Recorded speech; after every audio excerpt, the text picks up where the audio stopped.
Movember, day 21. And for this video today, I'm going to go through the 7 tools of Sex and Love Addicts Anonymous. Now, Sex and Love Addicts Anonymous is a 12-step fellowship based on the 12 steps developed in Alcoholics Anonymous by Bill Wilson and Dr. Bob. And these are the 7 tools that, if you were to do the how concept, would be seen as necessary for you to get sobriety and be considered sober and active in that particular program. Tool number 1.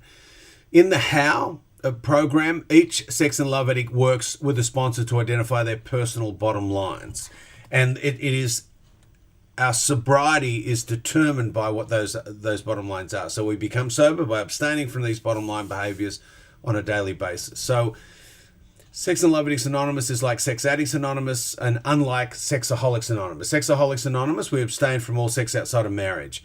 For these fellowships, you determine this based on your own writing. So you'd work with a sponsor to go through a series of questions to look at what is sexual compulsive behavior.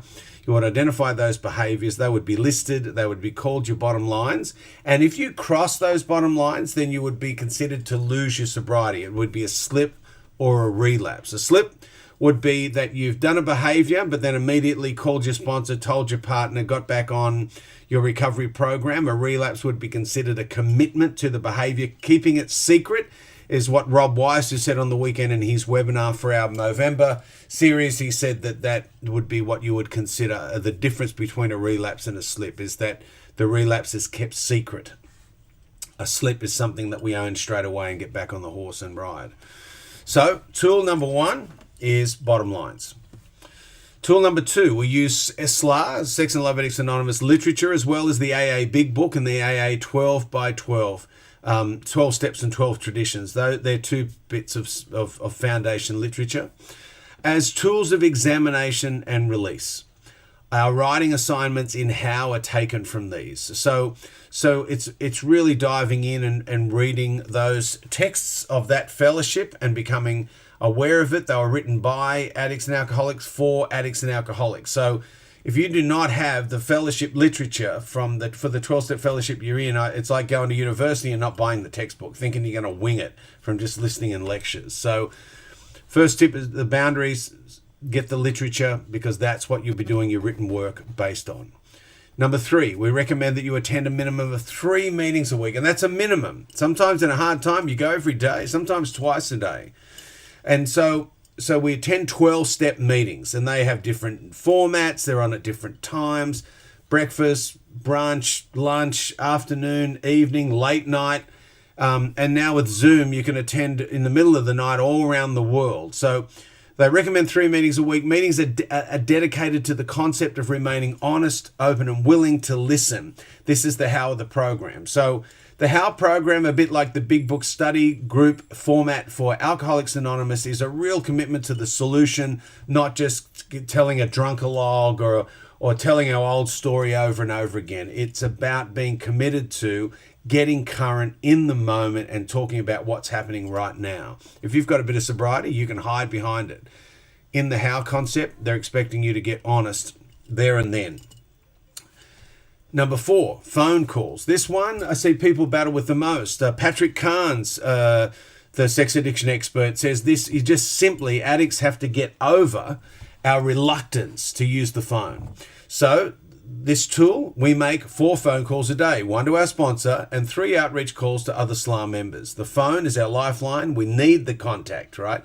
My first sponsor told me that I need to ring him because he learnt to ring people, and he was right. I needed to learn to reach out. These days I tell people to ring in the rage, ring in the shame. Don't wait to feel better to ring. Ring when you're in it. And the thing is, if you make calls, you will take calls. If you start making calls, people are going to ring you back. It says there it can be like a mini meeting, and it can get you access anytime. This day and age, I suppose one of the things with phone calls that I'd talk about is everyone texts and thinks that's a phone call. A text isn't a phone call. You know, so it's about connection. If addiction is about isolation and recovery is about connection, then get on the phone and talk to a human being. Leaving a message doesn't really count. Tool number 5, we practice daily prayer and meditation.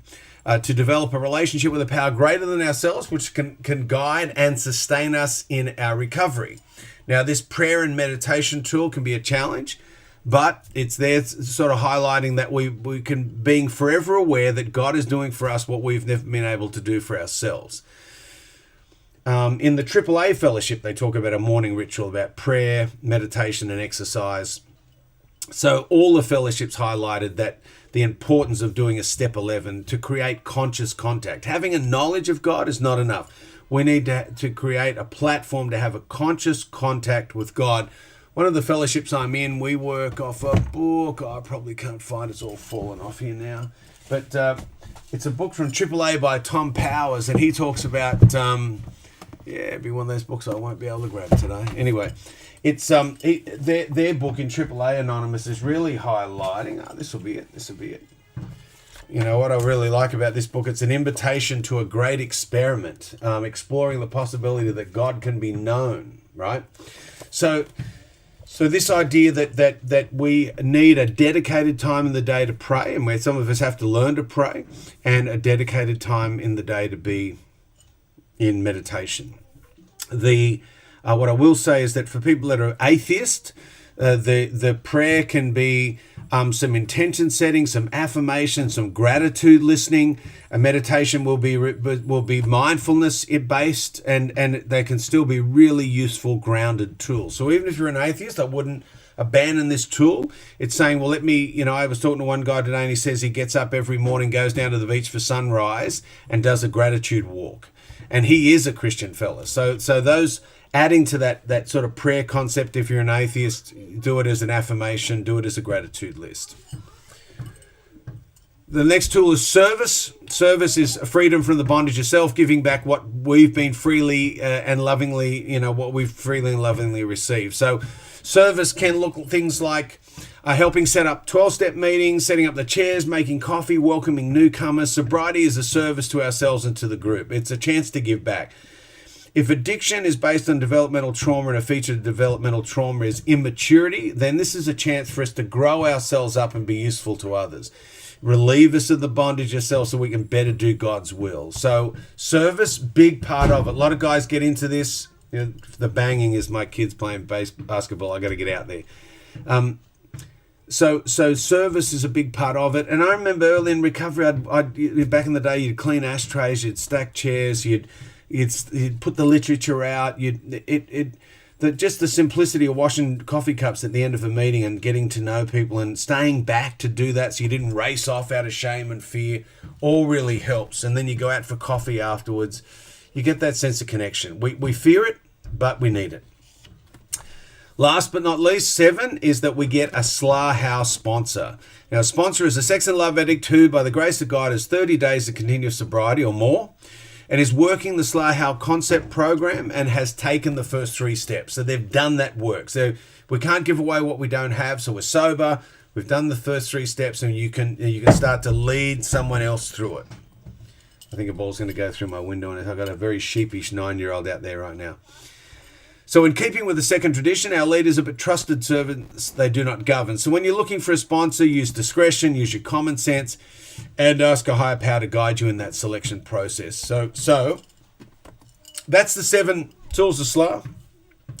It's on their website. Certainly look it up. You'll see the 40 forget the last other sheet is 40 concepts of the other 40 tools.